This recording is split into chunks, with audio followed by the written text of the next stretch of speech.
Yo, what's going on? Constellation Gaming here, and I'm back. Unfortunately, these last few weeks I've been a little bit busy and a little bit under the weather, so I haven't really been able to record any videos, to be honest. Been missing some shorts, but I'm back and I'll be a lot more consistent moving forward. But today we'll be going through and we're going to be doing a tier list of all of the cards that have been announced in Firestorm, which I believe all of the set has been announced so far. So we're just going to do a tier list of the entire set and give my impressions on what my first thoughts are of the cards and whether or not I think they'll be strong. So without further ado, let's get right into it. So we've got your pretty typical tier list here going from S to D. S tier being the strongest cards, always going to be played. Pretty much I see them as being meta staples. And then D tier, just really never going to be played. Not good. Just avoid them. Put them in the trash pile. Don't even worry about them. So, starting off, we've got Pandison, Champion of Demeter. Now, this is probably one of the strongest cards in the entire set, in my opinion. I think this card is ridiculously busted. Healstall is already in a place where it is stupidly strong right now, and this card is literally just Dratagua but better. It's already playing Earth Spirits, it's already just healing a bunch, and the fact that you can easily just get 2 spirits every single turn without even any sort of contingency that you have to do, like Dratagua has to get a spirit on it. You don't even have to worry about that with Pandison. This card is busted. This card is going to make Healstall even more of a problem, and I would pick up Spoiled Fruits as much as you can, pretty much. I'd have 3 of them in sideboard because you're going to be running against Healstall. This deck is going to make it a very big thing. Pretty much this card also makes it so you can just sit there and play Necklace of Harmonia, make this a 7/4 that you just don't even have to worry about paying for the necklace because it pays for the necklace itself with its own ability. So that card is nuts and extremely strong. It's kind of busted. Vertilith, I wouldn't even worry about this. This is literally the worst lith that's been printed so far. Having to use your Demeter and ability in tandem with it for it to actually do anything is kind of bad. I'm not really a fan of this card. I'm probably never really even gonna touch it much. Got the Titano stock here. 2/5. It allows you to Nexus either a Wind or Earth Spirit and then enchant a Wind Spirit. I think this could be pretty decent for some Wind Toolbox decks that play like P-Gust, Toxion, stuff like that just want to receive a bunch of spirits, because it will allow you to trigger their receive effect multiple times in one instance. So you could like P-Gust, Nexus to P-Gust, and then utilize its second ability to enchant it, and you can pop an entire back row with just P-Gust. So I think it can be a pretty good card, but I don't think it's necessarily going to be everywhere, and I don't think it's necessarily a powerhouse card. Spy Nymph, not really a fan of this card. Just when I don't like it, I'm not really a fan of it because of its Ascension. I'm not a fan of either. It doesn't really do too much other than find your Hermes and then your Spinosect, and neither of those cards are really that good, to be honest, in my opinion. Plus also, if you want to find Divines, there are other better cards that can do so in the manner of like Elechick and stuff like that. So just playing the Spinosect or Spy Nymph is not really that good. Also, the Spinosect, I don't really see it doing that well. If you play these 2 cards, I think you have to play this card in tandem with it. I think they're all intended to work together. But I don't really think that you're going to be doing all that much with it. 5/7 is a decently easy body to out. Just Zeus, it's going to just die. Anytime it gets onto the underworld, yeah, you can Nexus 2, but like, that's not really going to do much with the fact that with how much you're investing into it. I don't really think this card's going to be worth it. Grataya, yeah, also D tier. I don't think this card's going to be good. Discarding your Ambrosia to draw 2 cards is never going to work out. I would rather just expend a draw and have the Ambrosia in hand, because expending to draw, it's pretty much the same ratio.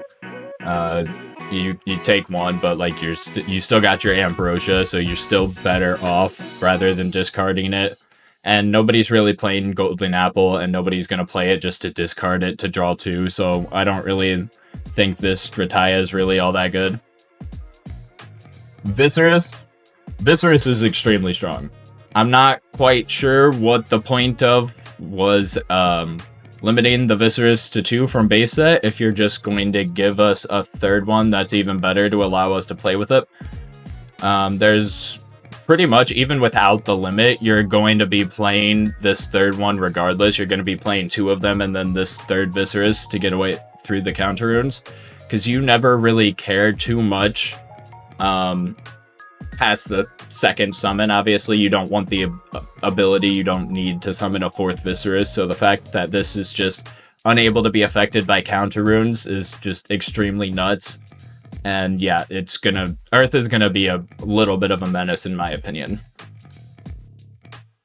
Panzer, this card's booty. Don't play it. It's not worth it. If you want to draw cards, just play Nog. It's the same ratio because you get to draw a card for each spirit. Nog is just drawing 2 and you don't have to waste your normal summon. And yeah, not very many people are going to attack into this. This thing is excellent shield bait, PTA bait. Like, it's not worth it. Next up, we've got Rummikul. Rummikul, I think it's pretty good. The fact that it allows you to recycle artifacts from your grave is really good. It allows you to essentially fetch another Nexus Bank for Kinleo while you're playing a Kinleo, which pretty much every fire deck should always be playing Kinleo.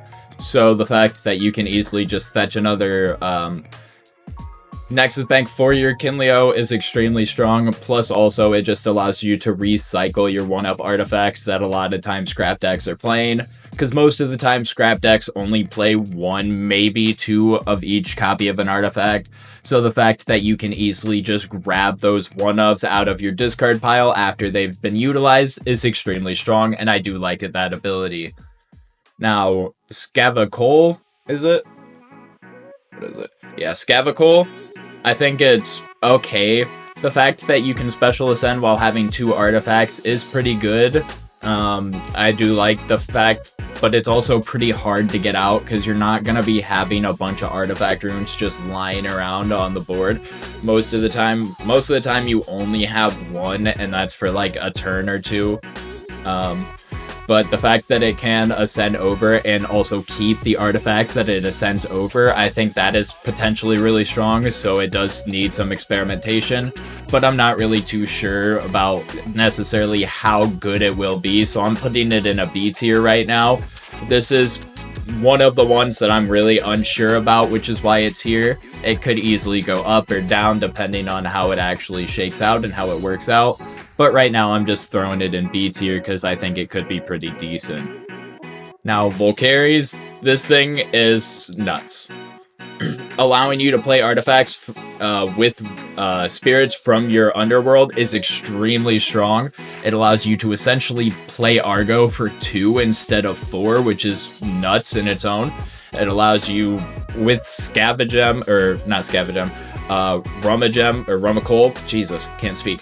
With Rummikul, it allows you to just grab 1 out of your discard pile and then play that with the spirits from the underworld. Volcaries is extremely strong for scrap type decks. I don't know if you have to particularly use fire. You do have to use fire spirits from your underworld, so it can't necessarily be used in all scrap decks. However, I do think this is pretty good for like the fire variant of an artifact scrap type deck. And I think it will be played pretty much everywhere that Kinleo is played. Now, moving on, we've got Earth Scout. This thing sucks.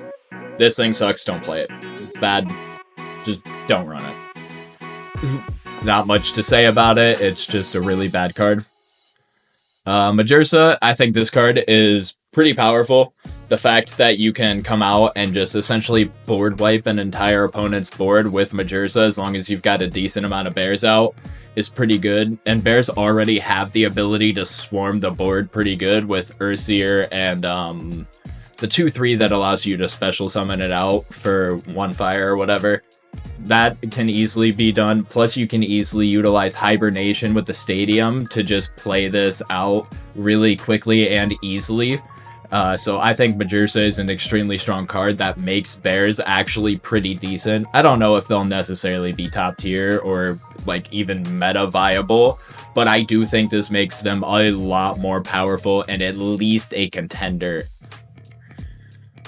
Now the Warmite, Warmite is extremely strong. I'm not sure if the spiders are necessarily all strong, or like the spider deck itself is going to be good. I'm interested in playing it, but I'm not sure. I don't know if it'll be all that great. But I do like this Warmite for two reasons. I mean, one, you can pair it with your normal Warmite to give something -7 attack, and that means your guys can go over anything that's less than 10 attack. If you combine it with Zeus, it can easily go over anything less than 13 attack, which is kind of nuts on its own. But then I like the fact that this can be paired with Kinleo really well too, because you can play it out and give something -3, Nexus to it with Kinleo, destroy something, give something else -3, and essentially utilize this plus Kinleo as an entire board wipe. You can also target the same Elestral in that chain too, so you could give an Elestral -6 if there's only 2 on board. Warmite, I think, has a lot of potential and needs some experimentation, but I just would not sleep on this card. I'm a fan of the normal Warmite, and I'm also a really big fan of this Warmite. Arachne, I think it's kind of mid-tier. I don't think it's that great. I think the fact that it allows you to search out the Arachne's lair is pretty good. I don't like the fact that Spider seems like it wants to play Hestia, and I'm not really a fan of Hestia due to the fact that you have to get behind in order to utilize it. So I don't really like Flarachne in that manner, that it wants to utilize Hestia too. But I do like the fact that it does search out the stadium, but at the same time, just play Jolton instead and just search the stadium that way. And I know it's not a spider, but it's still just less clunky. You don't need to ascend, and it just seems better off to just play Jolton rather than that. But I'm also open to this card being experimented with because I do see a little bit of potential with it.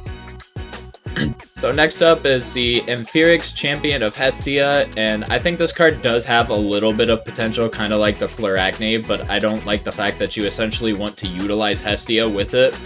I do like the fact that you can utilize this ascend over, like, if you're playing Hestia, you can utilize Hestia, play this, ascend over it, and then attack with your big guy and play this guy back out without essentially having to worry about it. Because a lot of the risk of ascending is just the fact that you don't have a guy if they shield it or if they PTA, but this allows you to still have a guy.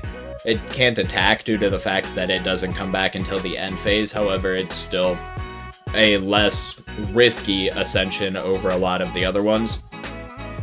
Torchin, this thing's garbage. Don't touch it. Ignector, I'm not really a fan of it. I feel like if you're going to play the Ignectors, you might as well just play all 3 base set ones, that way you can guarantee the swarm.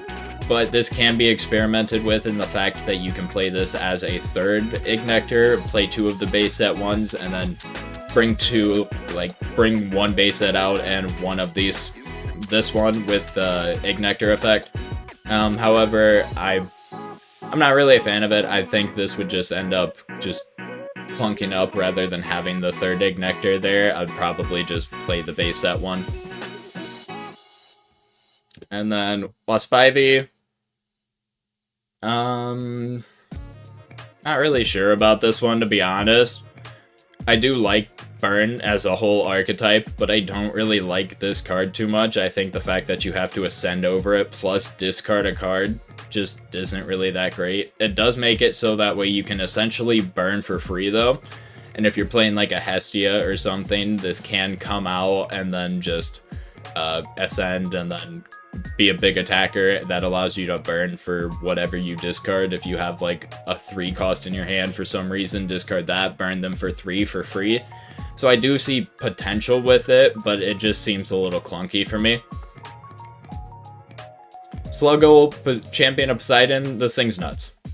Like, nobody's gonna tell me this thing is not nuts. The ability to just utilize this thing to turbo into your Majesty turn 1 is ridiculous, because you can play this with the base set Globby and Poseidon. Then you just Poseidon Nexus to that, go into Globby. Globby already has 3 spirits, and then you can go into your Majesty, which is extremely nuts. Being able to turbo out a 3-drop on turn 1, and that if you're going to be playing the champion Majesty, so you're going to be shutting down all abilities, it's just nuts. It is a nuts card, and water is going to be extremely scary next set. I'm not, like, even looking at all the reveals, I'm still the most scared of water currently. Like, I think water is going to be the best card. This Globby, I don't really... Champion of Poseidon, I don't really like it. The fact that you're searching your Stadium or your Rise is whatever, but you're just better off playing base set Globby better, so that way you can turbo out into your Majesty.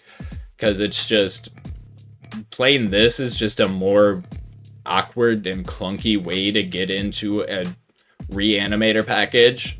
Like, I like the fact that it searches for both Rise from the Depths and also Atlantis, but at the same time, it just doesn't really do too much outside of that, and it's just not great. Base set Globby to be able to go into big Majesty is a lot better. Majesty, Champion of Poseidon, this thing is broken. This thing is absolutely ridiculously broken. Being able to shut off all of your opponent's Elestrals abilities.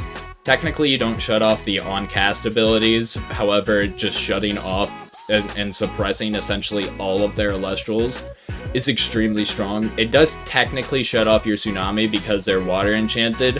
However, if you're playing like Galaxy or whatever, most of the time they're just utilizing very small guys anyways. So just Majesty being able to shut off anything is extremely strong, and it also shuts off other turbo decks, because a lot of them rely on their abilities, such as like the Sluggle, but like for like a Champion of Zeus type thing or something like that. I don't know off the top of my head exactly. If, like Hydrake, it shuts down completely. Just anything like that, it's just dead. Nobby's gone, doesn't do anything. This card is ridiculously overpowered, and it's the main reason why I'm scared of water, and Sluggle being able to go out into this turn 1, just, no, it's nuts. And on top of all of that I've already mentioned, you can just sit on it as a 14 body that allows you to heal 2 every single turn. So this thing is, this thing is going to be a meta. Like, I'm going to put these two at the very top right here. This is, honestly, I think this is properly ordered right here. Let me just go through and actually order the tier list and what I think, like, legitimate power is through there.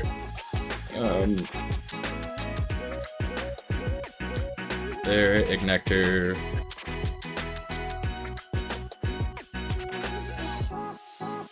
Yeah, move these here. Yeah, that looks pretty good. So that's all properly ordered now. So I think like these cards are literally the strongest that were announced in the entire set, and I don't think there's gonna be anything that convinces me otherwise. Like these cards are nuts, and in my opinion, the chase cards of the set. You've got the Veritaqua here. I'm not really a big fan of the Veritaqua, honestly. I would rather just play the normal Veritaqua. The one that allows you to just beat over something that's in defense position, suppress and destroy it. I think that one's a lot better.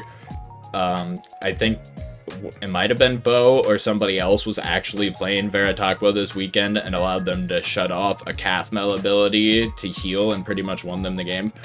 I don't remember exactly who did that off the top of my head, but it was...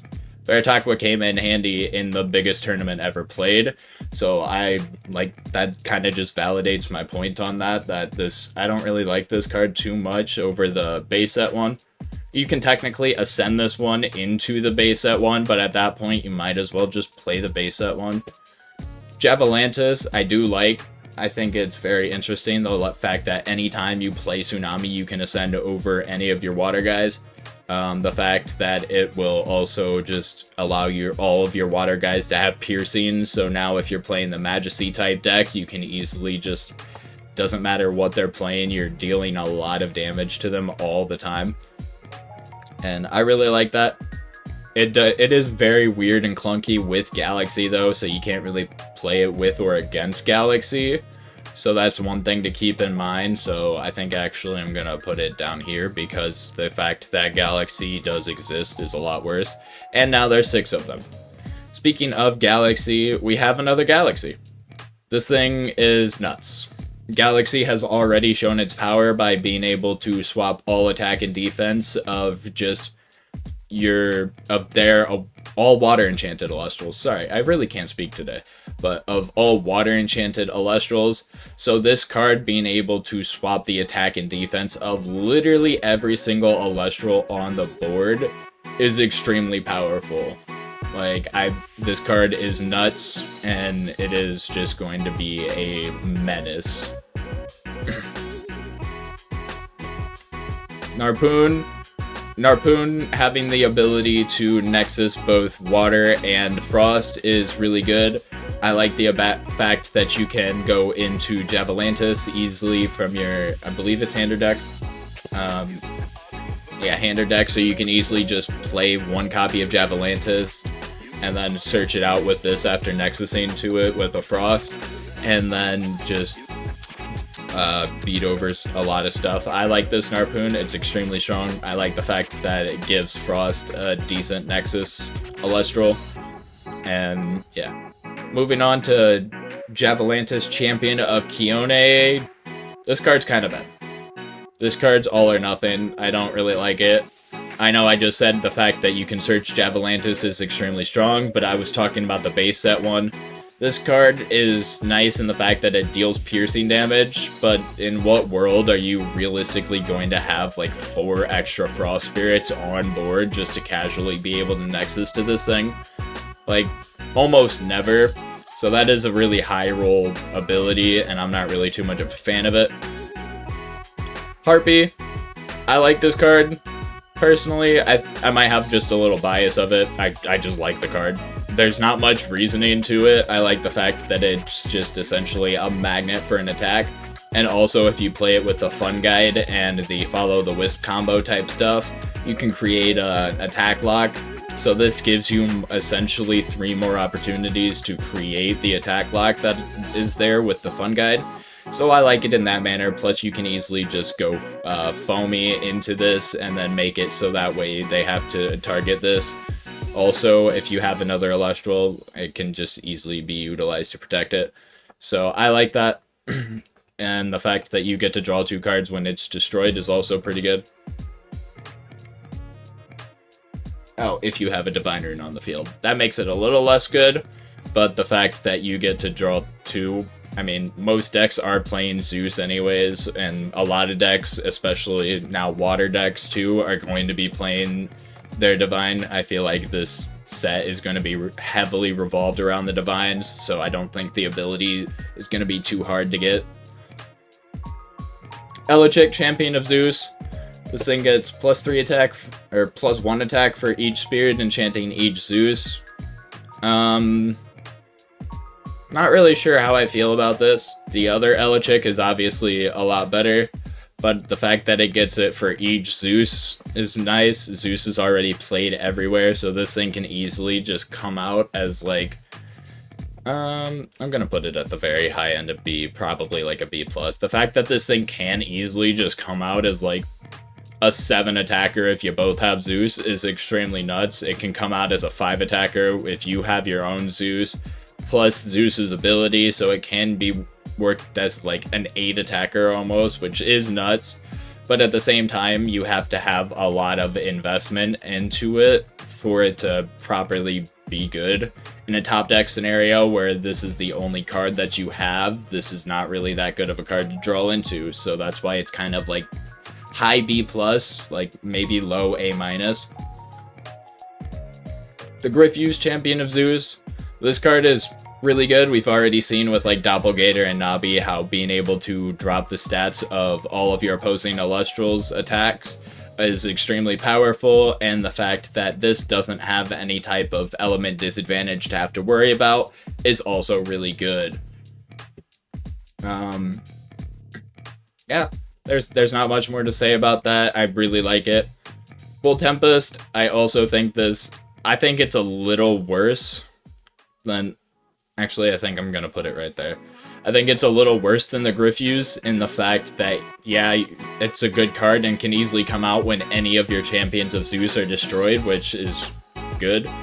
But at the same time, like, we've already just seen that 3-drops sometimes are extremely vulnerable if they don't have a way to protect themselves, and the fact that you have to have no other Elestrals in order to get this out. Actually, I'm gonna put that a little lower now that I think about that. I don't think it's as bad as... yeah, I think right there. But the fact that you have to have no other Elestrals on board in order to get this thing out can be a very big hindrance, especially if you're in the lead. You wouldn't necessarily want to have this card in hand if you're just in the lead and then they destroy one of your guys. It's not really going to do anything, but it is extremely strong to be able to come back. Say they destroy your last Elegic, you can easily place this out and just boom 14 attacker. So I see the possibility of this thing doing well and being very strong, but I'm just not fully convinced by it yet.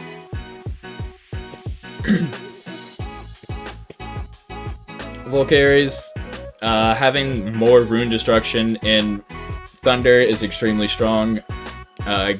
Just giving this thing +2 attack, so it's a 5 attacker whenever you utilize, like, having to utilize a Zeus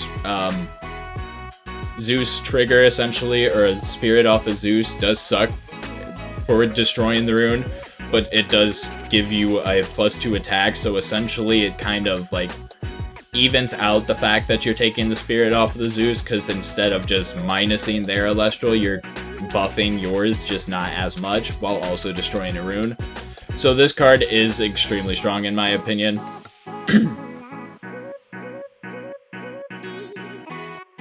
We've got Titano Strike, Champion of Zeus. Whenever you cast this, you can search a Thunderstorm. Extremely strong. Thunderstorm is a very good card, with Divines being a very popular thing this set. Being able to very easily search out your Divine, or search out a Thunderstorm which can kill a Divine, or any other Stadium or counter rune that you want, is going to be extremely strong. And I like this card. Actually, the more I talk about it, I think it's stronger than Volcaries in that manner. The fact that it just comes out on its own as a 4 attacker and doesn't need any other type of buff is also really good. So I like the card. I think it's really powerful. Then we've got Sparkit, Escape from Tartarus. Yeah, this card is actually also really good. Pretty much all of the Thunder cards they released were good.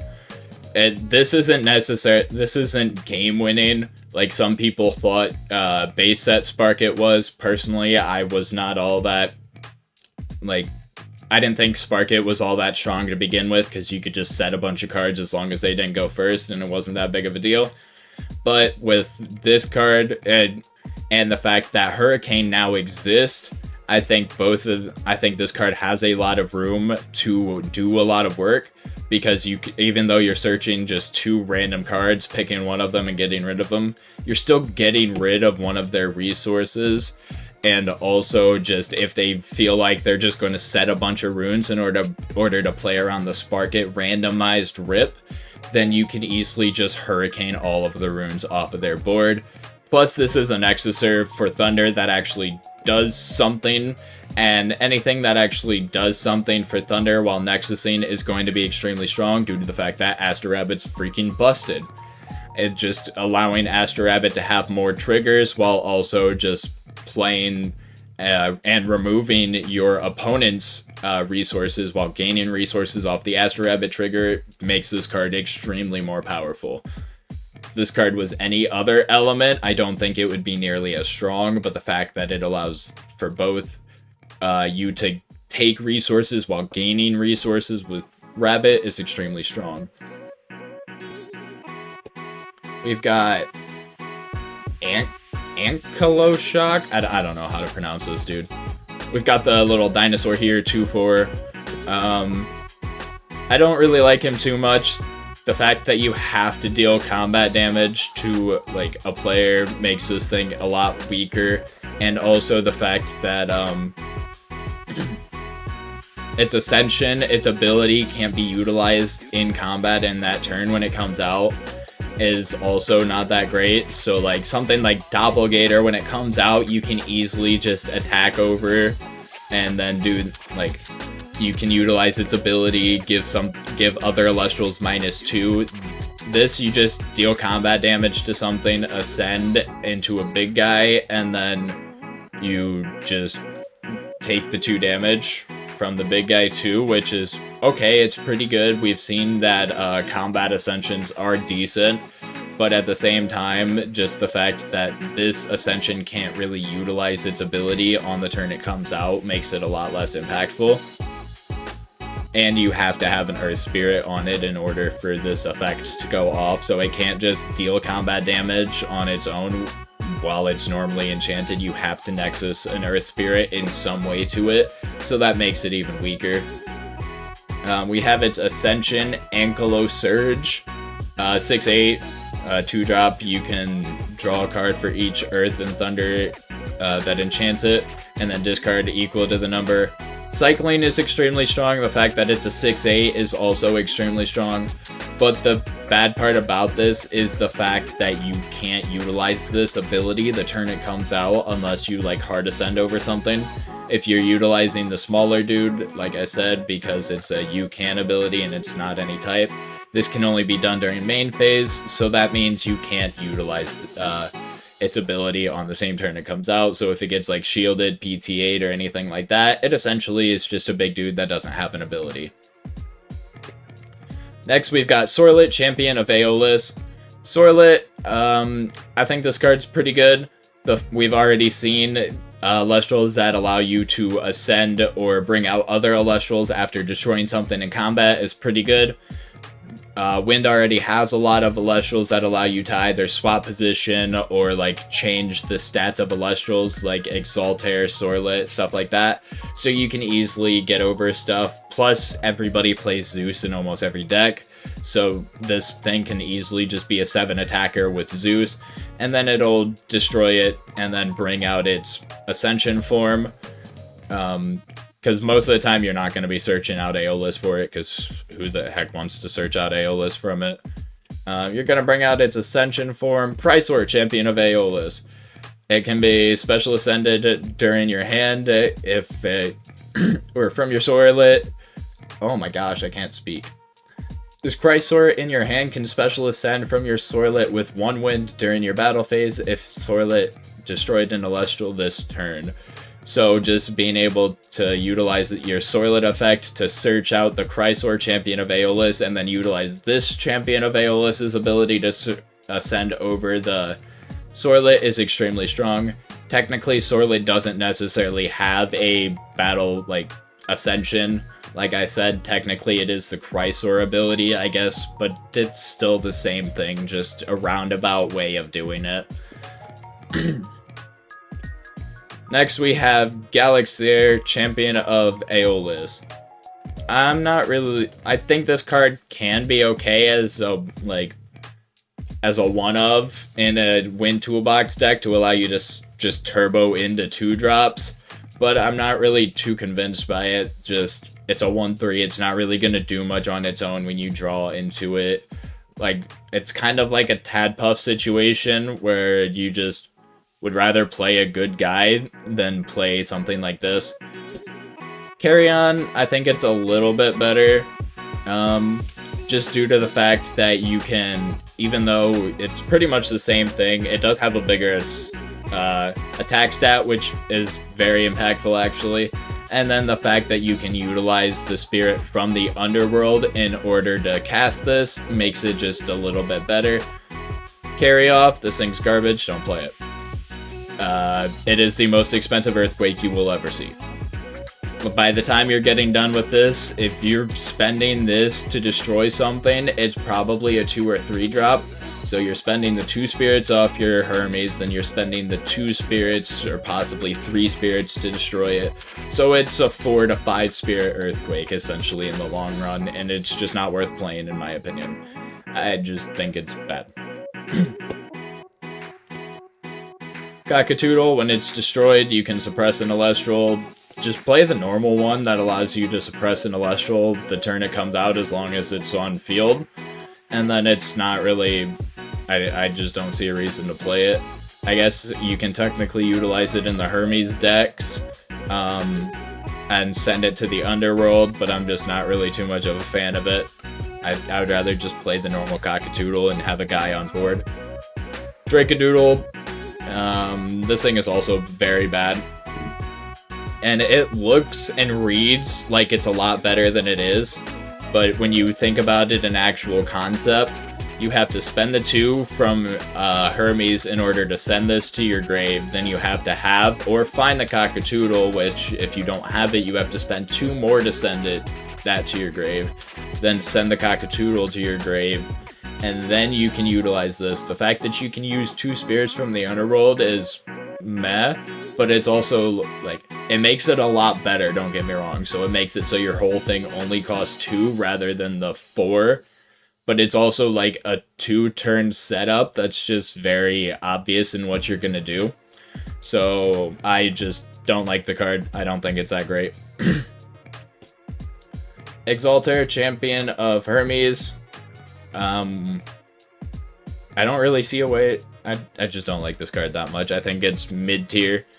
I don't really think it's going to be doing all that much. The fact that it can be utilized as a 6 attacker is pretty decent, but there's not an abundance of ways to special cast this out, so I'm not really too much of a fan of this.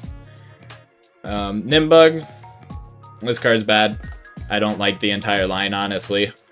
Searching Foley Forest, like, yeah, I would rather just play a Jolton at this slot to find, like, Foley Forest.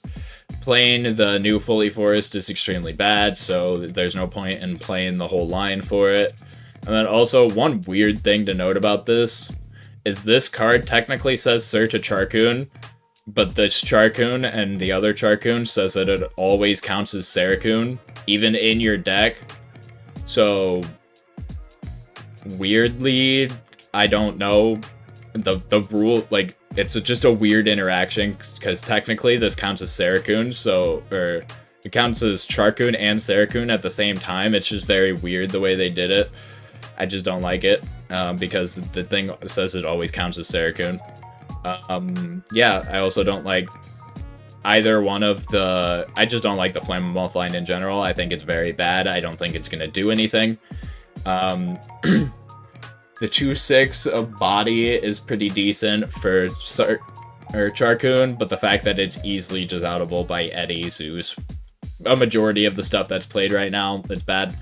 Flammoth is also extremely bad because the stadium that you want to play in order to utilize its ability just does nothing. If they don't want to play a stadium, it just literally does nothing, so... Flammoth, this whole line is really bad in my opinion. I think it's really not going to do anything. Kite Mite, I think it's okay.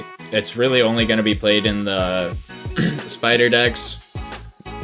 But, actually I'm going to bring it down a little bit more here. I think it's C tier. I don't really think, at that point, I would rather just like play a bunch of the spiders and a bunch of the bugs, and honestly, I think I would rather play like Ardbud because all of the spiders are insects and then you can just search it. However, with the Arachne's Lair, it does technically allow you to draw a card when you play this, so it's not necessarily terrible and you can do it, but I would honestly rather just play like Ardbud and search whichever bug I want out in particular rather than those 2 specific ones. What's the name of this one? Arachne. I like this card, actually. I think it's pretty good. The ability to just... Where do I want to put this, though? The ability to just, summon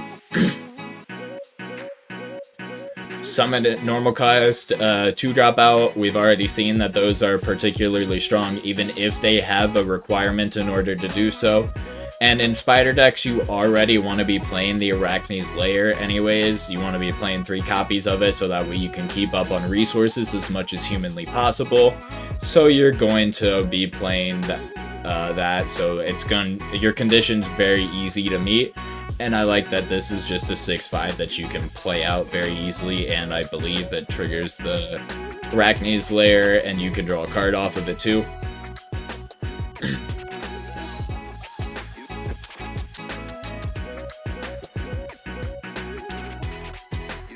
Alright, I had to go back through because I missed a few cards in here, but we're all good now. We got them all. So next is Earth Scout Champion of Kione, and this thing garbage. This thing, if you want to play a card like this, you might as well just play Broomalinx. It's better statted. It doesn't necessarily require you to play Kione.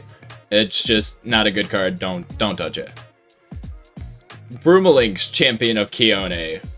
Not the Broomalinx I was talking about. This card is extremely strong. The fact that it allows you to search out either Blizzard or Mountains of Boreas from your deck and put it in your hand is extremely strong. Where am I gonna put this? Probably right here. I think Frost is probably one of the strongest elements so far. Oh, no, this is actually gonna go up. I think this is one of the strongest cards to come out. I think Frost is one of the strongest elements in the upcoming set. Broomalinx is, like I said, extremely strong, being very diverse and finding two extremely impactful cards for Frost's metagame, because Frost does want to have its stadium, because it wants to play a lot of dudes that just are bigger, kind of like a Moralith and stuff like that, and just being able to find that, and this thing dropping as a 5/3 with its stadium, plus also always being able to play around Cryoblast. Just, it's a Frost Elestral, obviously it can, but, and then on top of that with the stadium, it doubles as that. And then I think this card is just extremely nuts for its versatility, like I've said. Got Frigicub here. This card is strong. I don't think it's... yeah, we'll probably put that there. I don't think it's as strong as Broomalinx. It's not obviously as diverse because it can't find the stadium too, but like I said, being able to find Blizzard is extremely impactful. And with the next card of Frigicub here, it allows you to recycle your Frigicub from your underworld and essentially search for your Blizzard multiple times. So I think that is extremely strong. I like this whole combo here. Frigicub on its own is not necessarily impactful, Frigicub isn't necessarily impactful without Shiver-Roar. However, Shiver-Roar does make this card extremely a lot stronger. And honestly, with Shiver-Roar, this card's like up here, but just drawing it individually on its own, the card's probably in like the B tier, because it just, without just being able to recycle it, finding your Blizzard is still extremely strong. Now, we've got my favorite cards of the entire set here.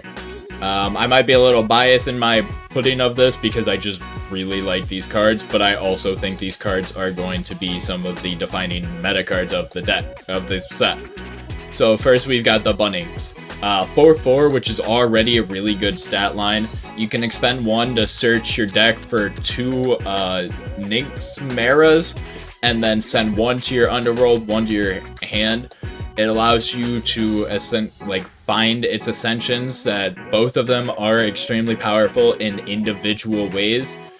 So Nixmera Risen form is a 7/4 that allows you to expend 1 and destroy a counter rune, and then at the end of the turn you either have to special ascend it into a fallen form from your hand, deck, or underworld, or you just have to destroy it, I believe.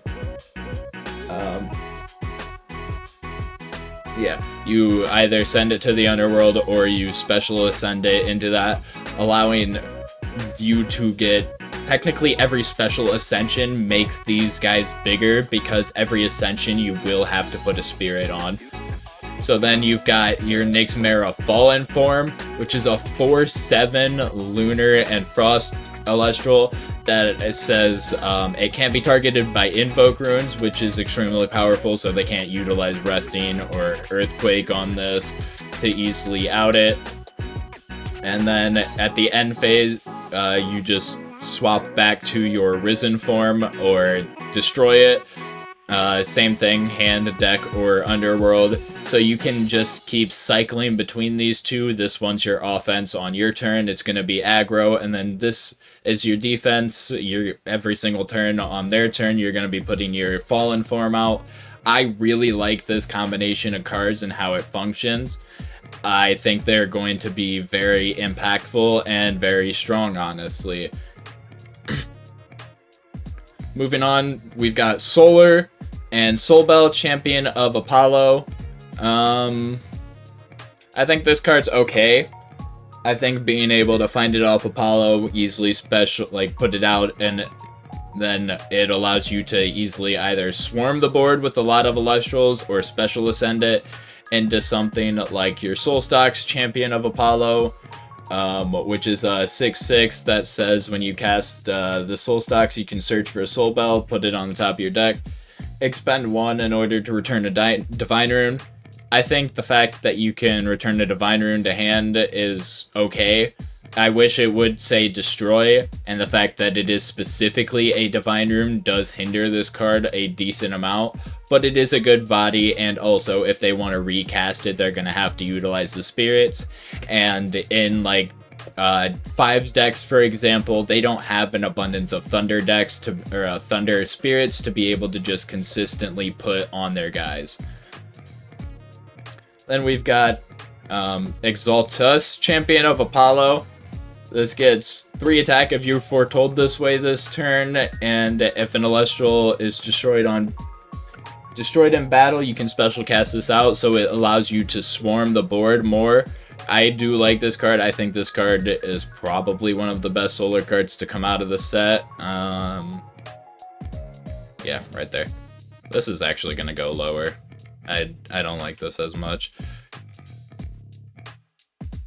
So we're gonna go there.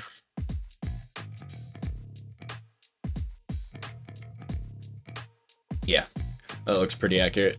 But like I was saying, the Exaltus, we've already discovered that special summoning something with battle effect is extremely strong, so this swarm ability is really nice, and the fact that it can be an Elestral, when an Elestral on your field is destroyed in battle, so it's not necessarily as impactful as I was saying, but it is still also a pretty good card. I do like it. It allows you to easily replace an Elestral on defense when they're attacking you and just place out a big guy, so it is still a pretty good card. Just not, honestly, I misread that a little bit, so it's not as impactful as I thought it was going to be, but it is a pretty good card. Plucky, Champion of Apollo. Nah, I'm not really a fan of this card. You have to specifically cast solar stuff. I mean, it does heal you for each time you cast a solar rune. It doesn't matter what type of rune it is.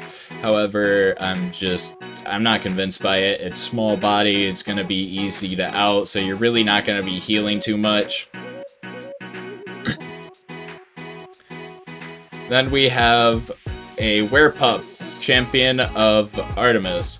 This card's nuts. This card, all the lunar cards are kind of extremely nuts, allowing you to just swarm the board, while allowing you to special ascend into Like a Void if you have 2 or more suppressed Elestrals, or they have 2 or more suppressed Elestrals, which all you have to do is flip a Dense Fog, and that's very easy to accomplish as long as you're not playing against all lunar, which next set I don't see a lunar just meta like we had for the longest time. I think we're going to have a very diverse meta for the next set, so Dense Fog should be very easy to just flip over and trigger the ability to get into Like a Void.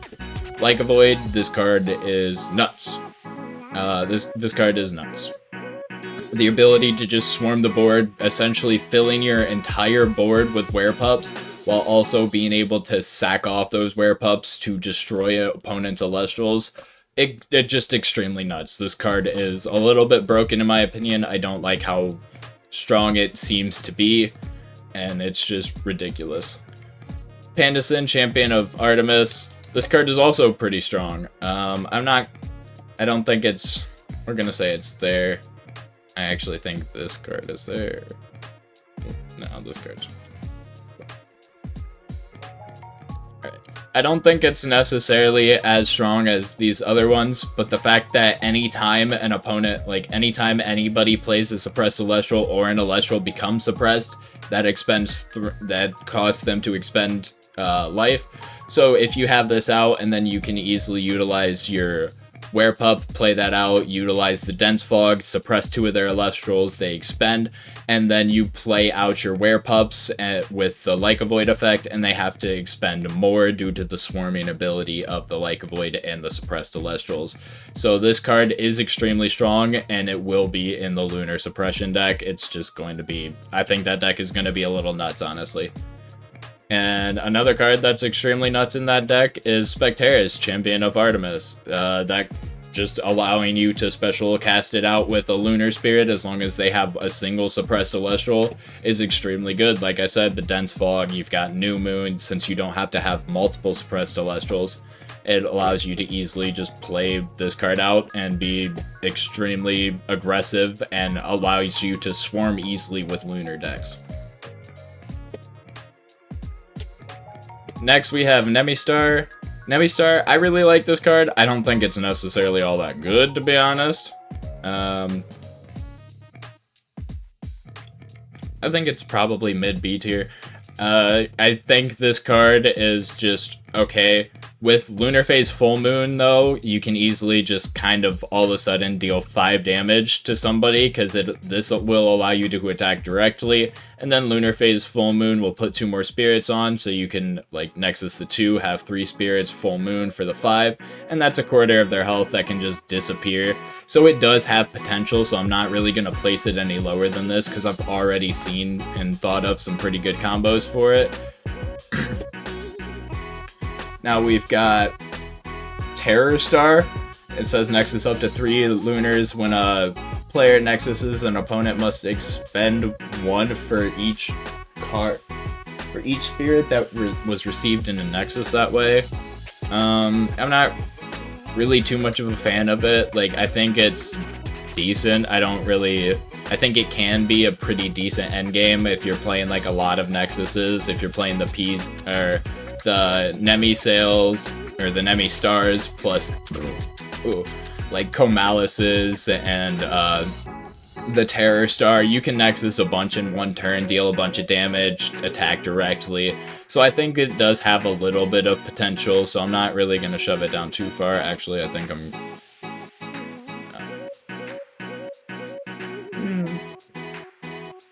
Yeah, we're going to go like that.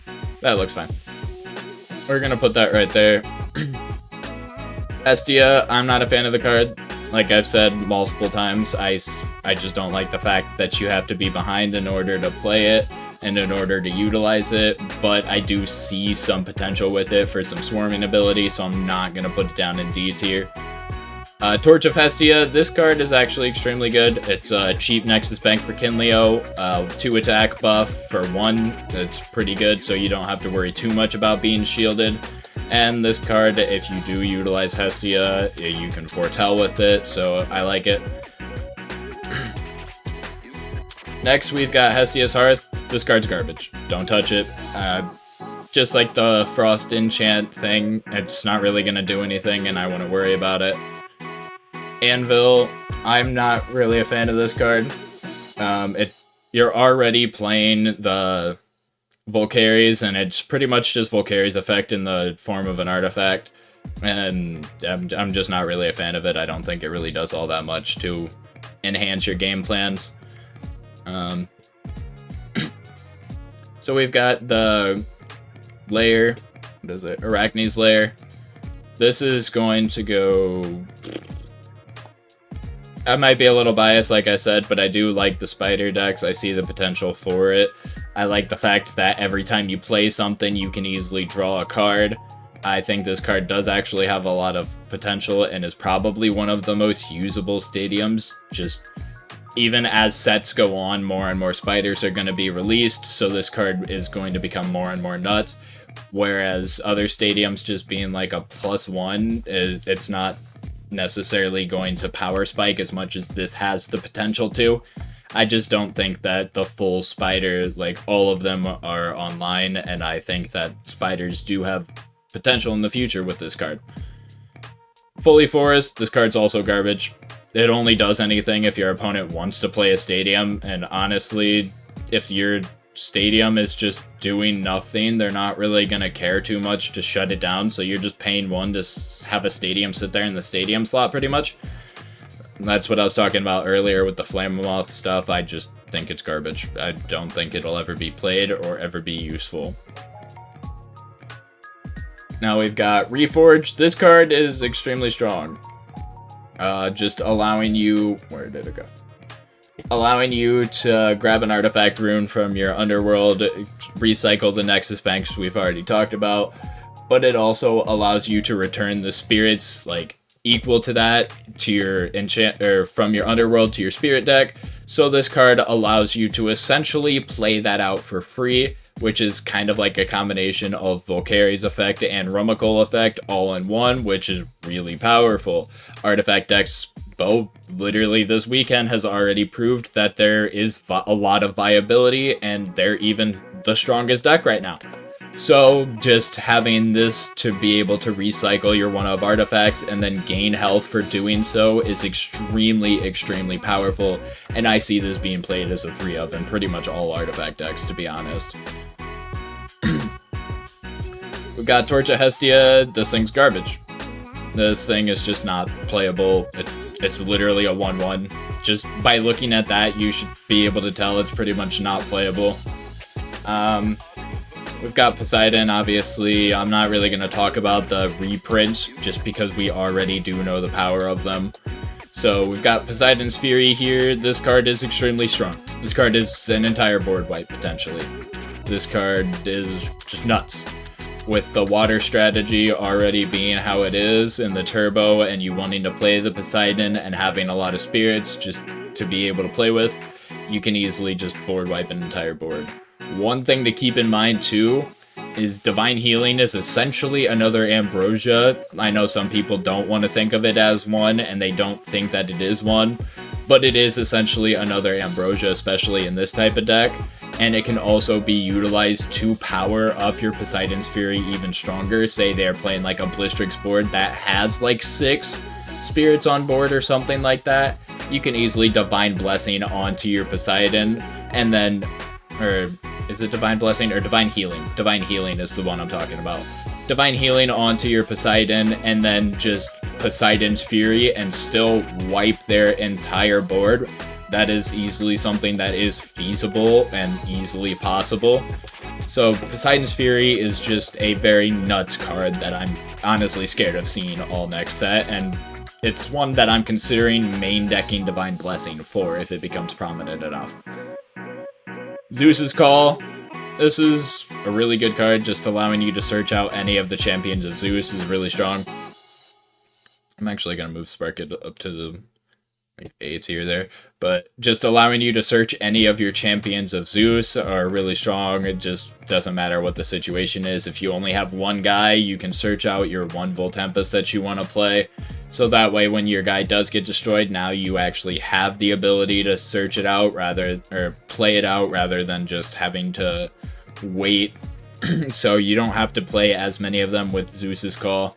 I think it's an extremely strong card, and well, the more champions of Zeus that come out, if there happen to be more, this card will just grow in power the more that come out. Hermes. This thing's pretty mid-tier. It's better than Hestia. Hestia is going to go down here. I think it's better than Hestia by a decent amount, but it's kind of got the Aeolus effect right now, where it's just extremely expensive. So by the time you get done doing what you want to do, and it just doesn't really pay for itself in that manner, in the same way that Aeolus isn't played in Wind, really. We've got the Lyre, is it? No, the Caduceus of Hermes. I actually really like this card.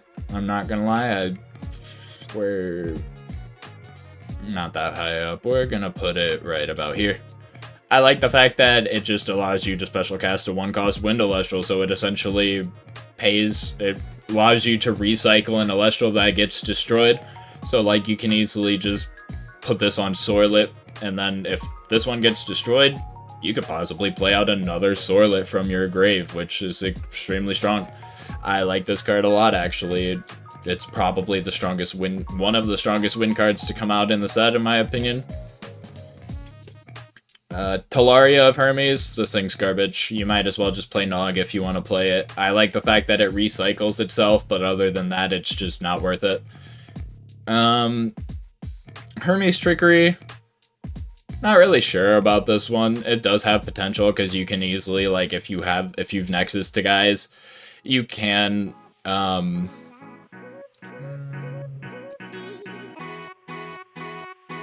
sorry. If you've Nexus to guys, you can easily just utilize this and cast out like a 3-drop or 2-drop or something like that. And no, that's gonna go lower. However, it's just very conditional, and you also have to have Hermes out in order to be able to use this, and that's just not great. Now we've got the Sirocco of Notice. This is the best one of these little wind counter runes that they've put out. I really like this thing just because in burn decks in particular, you are very, very close most of the time to being able to just win the game. You're like, if you're not winning, you're like 2 or 3 spirits from winning the game in burn decks. And I feel like this giving you the ability to either protect your board and act as though it's like a fog from magic, or act as though like it's just burning you for every single time you attack for 2, that can make the difference in you winning or losing. Because you might just be able to stave off like some damage or keep your Elestrals in order to be able to do some more stuff with them. Or if they do choose to attack, that can be the damage threshold that they cross in order for you to actually be able to win the game. So I think this card in burn decks is very good. Elsewhere, I really wouldn't recommend it too much, but in burn decks, this can be extremely powerful. And this actually can be extremely powerful in endgame situations too, in order to possibly like save your Elestral, because they won't be able to expend the 2 in order to attack. So you can easily utilize this if they've like Zeus your guy down and then saved your guy at the end of the game, something like that. So it does have potential, but the most potential that I see for this card is in burn, and pretty much solely there. Now the rest of these, I didn't like a single one of them. Yeah, we've got Monsoon of Eurus. I don't really think it's that good. Enchant up to 2 water or wind spirits onto your board, whatever. Suppress everything that's not water or wind enchanted, which, I mean, I guess you can easily utilize with, like, the Like Avoid stuff like that, and the Werepups, and the Toxeries, so that way you don't necessarily have to, have it strictly be lunar or non-lunar that can be targeted. So there is potential with it in that manner, but there's not really much more other than that. Yeah, gonna go there. And then Mistral of Boreas can only be played if... Yeah, I don't really like this. It's just, I would rather play Thunderstorm, Blizzard. Any other rune removal card, I think, would be better than this card. Mistral of Boreas is just pretty bad. This one, I think it's pretty decent, actually. The Breeze of Zephyros, allowing you to give Elestrals +2, your Elestrals +2/+2.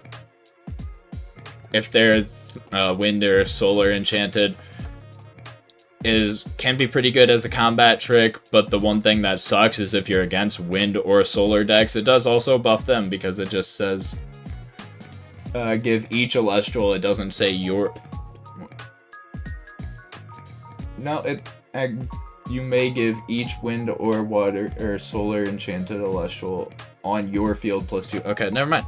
Actually, this card is a lot better than I thought. I misread that at first, and I was thinking that is... Actually, I think this card is probably the strongest one of them all at this point.